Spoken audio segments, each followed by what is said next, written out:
Seperti yang sekarang, karena sekarang kita bakal langsung masuk menuju ke dalam match yang ketiga, back to the OG map. Ini dia, Erangel, selamat menyaksikan. Padat ramai penduduk. Masih match 3 nih gue lihat nih.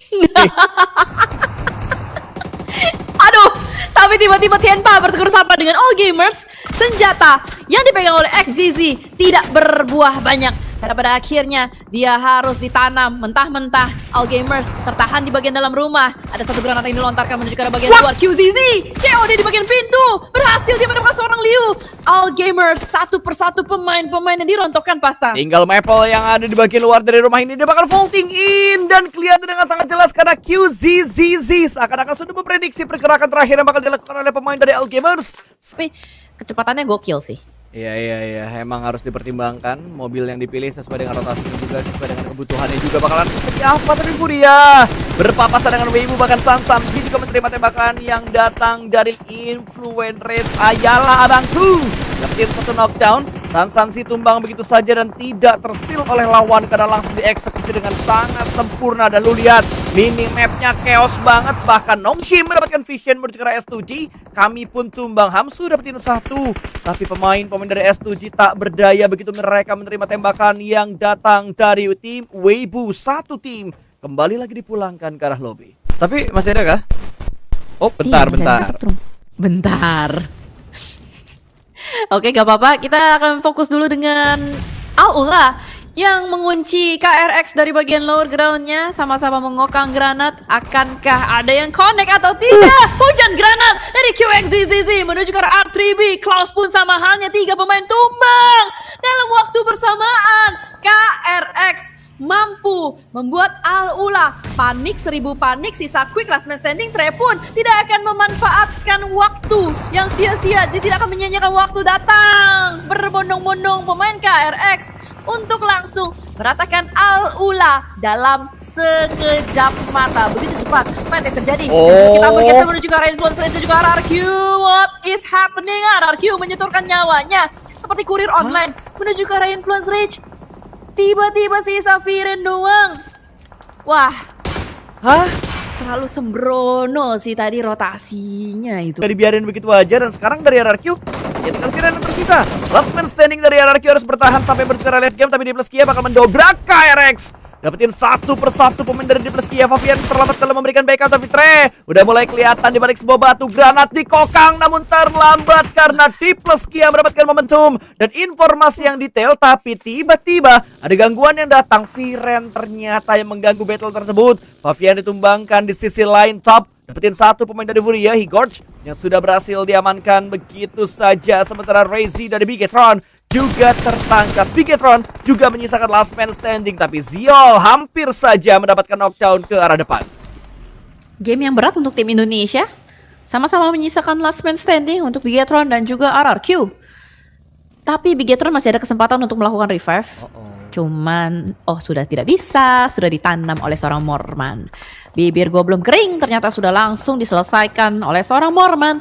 Dan dimana dari Reizak juga tertangkap oleh Weibo Gaming. Berarti Bigetron sepertinya sudah tidak bisa melanjutkan perjalanannya untuk di game ketiga kita.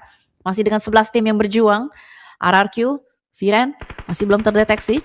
Masih ada di bagian seperempat zona. Tapi Hyunbin dapetin tempat persembunyian cukup nyaman. Tapi Furia, Chief akan kedatangan tamu tadi. Undang backup yang sangat baik dari Dok. Menuju ke arah temannya. Dan itu cepet banget. Pelurunya tajam banget. Sangat efektif dan efisien. Tapi gue suka banget sih. Touchdown 1, covering dari belakang. Free fire, lengket banget tadi backup yang dilakuin sama Aurora. Membuat mereka cukup strong. Satu anggota mereka knockdown, tapi gak masalah. Karena mereka sudah mendapatkan forting yang begitu perfect. Sementara KRX di arah lain pun dipulangkan oleh Tianba. 9 tim tersisa di stage yang kelima kali ini. Aurora mulai menyala kembali dengan elim-elim yang mereka kumpulkan dengan kontrol zona yang saat ini sudah mereka amankan. Tapi mereka lebih memilih bermain di pinggiran zona sebelum mereka tabrak menuju ke arah tengah. Dan zona berpindah membuat mereka harus gaspol lagi. Malah mobil pada rongsok lagi, pusing ini. Aurora gimana caranya mereka bisa nge-regroup, gimana cara mereka bisa masuk menuju ke arah zona. Karena dari arah kiri I Arena mulai merespon keberadaan dari Aurora. Satu granat bakal dilemparkan ke arah batu terpantul, dua granat bakal dilemparkan juga berarti karena top splash damage bakal masuk. Granat ketiga semakin dekat tapi masih belum terlalu berbahaya. 4 granat, 5 granat semua dilemparkan masuk tapi top tercover dengan satu demi satu forting yang mereka setup kali ini. Di sisi lain, RRQ sudah pulang ke lobby. Dua tim dari Indonesia tidak bisa masuk sampai ke arah late game. Bahkan pulangnya mereka di luar dari placement poinnya. Ya, nice try. Semoga setelah first half nanti mereka akan recovery ya dan evaluasi dengan apa yang sudah terjadi tadi, karena memang tempat terbuka yang membuat mereka kesulitan. Tapi di sini untuk influence rage mereka tidak kesulitan. Mereka pandai sekali memainkan area open Pedrinho bahkan sudah mendapatkan Ziol kembali. Federal akan mengokang granat, dilontarkan cukup jauh menuju ke arah Nongshim. TZ masih yang paling prime, so easy akan tarik mundur revive menuju Z. Di sisi lain, Playzone sudah mendapatkan korban jiwa.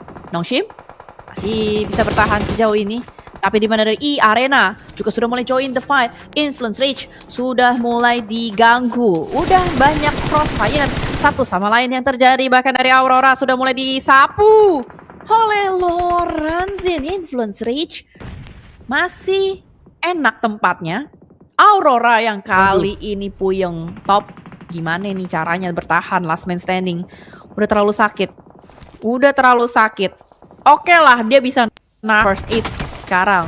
Aduh. Cuman Lilbo and Friend pasti tidak akan menyia-nyiakan kesempatan tersebut. Influence Rage masih standing strong, tapi Nongshim mengganggu pemain dari Influence Rage. Redinho tumbang begitu saja dan TZ masih ada di balik sebuah batu. Red zone buatan kali ini dari Nongshim datang berdekatan pemain-pemain dari Influence Rage, tapi masih belum bisa menggapai dan memulangkan INF seutuhnya ke arah lobby. Bahkan Lil Boy mendapatkan waktu untuk melakukan revive ke arah satu anggota mereka. Lorazin kembali lagi bangkit, hanya tinggal menyelamatkan seorang Pedrinho yang ada di bagian belakang atau ada di bagian depan, ternyata bukan di bagian belakang. Smoke akan mereka setup kembali, tapi ini deket banget sih. Terlalu dekat, smoke hilang bang.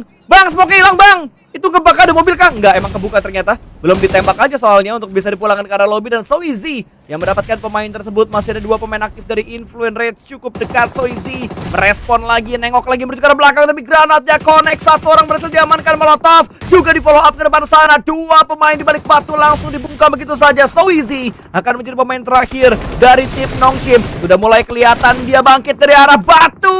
Lorazin mendapatkan off angle. Lil Boy menjadi bait dan Lorazin menyelesaikan tugasnya dengan sangat baik. Nongshim pulang ke lobby. Influence Rage 10 elimination damage yang ketiga. Itu adalah Maisuki, dan dimana dari Suki sudah mulai mengokang granat juga, dan Loranzin serta Lil Boy akan membuat red zone buatan di tempat terbuka. Suki lagi mengokang lagi, bakal langsung dimajuin aja. Suki dapetin satu tapi tidak untuk yang kedua karena Loranzin siap untuk membackup, dan sepertinya Loranzin akan langsung menanam seorang Suki. Matanya tajam banget tadi Suki untuk dapetin satu pemain dari Influence Rage, dan lagi-lagi Lorazin bakal menjadi ujung tombak dari Influence Rage. Langsung bergerak masuk menuju ke arah zona, melihat menuju ke arah Bay yang ada di balik sebuah batu. Lock angle dari seorang Terniki menuju ke sana tapi belum bisa mendapatkan knockdown. Lorazin terspot oleh Tianba. Ada Eagle yang melihat datangnya Lorazin dari bagian luar zona ini, tapi LGD kontrol mereka di mansion ini begitu strong, Jel.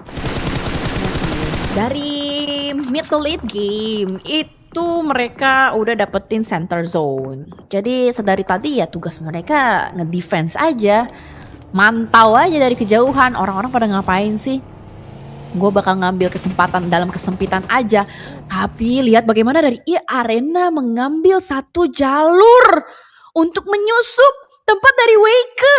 Satu pemain saja di dalam gedung 3 lantai ini. Weike sangat sigap, tarik mundur ke arah bagian luar. Dia mengambil angle yang dekat dengan teman-temannya supaya temannya bisa take cover. Tapi dari Arena sadar betul dia tidak akan keluar dari gedung karena tahu teman-teman LGD Gaming lainnya ada di seberang sana, dan bahkan ditembak dari bagian kejauhan juga masih bisa mendapatkan informasi satu sama lain antara Arena dan juga LGD Gaming. Tapi QZZZZ dari bagian belakang ikut campur dalam pertempuran antara LGD dan Arena. Paham dari broken wall-nya tidak mendapatkan knockdown sama sekali karena Lynx ada di arah balkon. Coba dia keluar.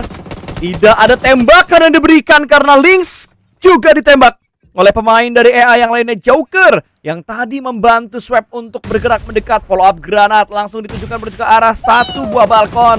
Tidak ada yang connect sama sekali, terdecay, terlihat sangat jelas. Bahkan MVM tidak bisa secara komit karena Joker backup yang dia berikan benar-benar lengket. Dua pemain dari EA Arena sudah mulai touchdown kali ini, mengganggu fokus dari LGD. Dan sebenarnya dibutuhin sekarang adalah pergerakan dari Tianba untuk mereka maju dan membuat LGD semakin kocar-kacir. Tapi ternyata malah terdecay yang bisa mendapatkan satu. MVM tumbang begitu aja, terdecay juga berhasil diamankan. Last man standing, Joker akan menjadi pemain terakhir. Tapi LGD mendapat gangguan karena Tianba membuat red zone buatan malah LGD lah yang pulang ke lobby terlebih dahulu. Joker harus melakukan clutch kalau EA ingin mendapatkan winner chicken dinner.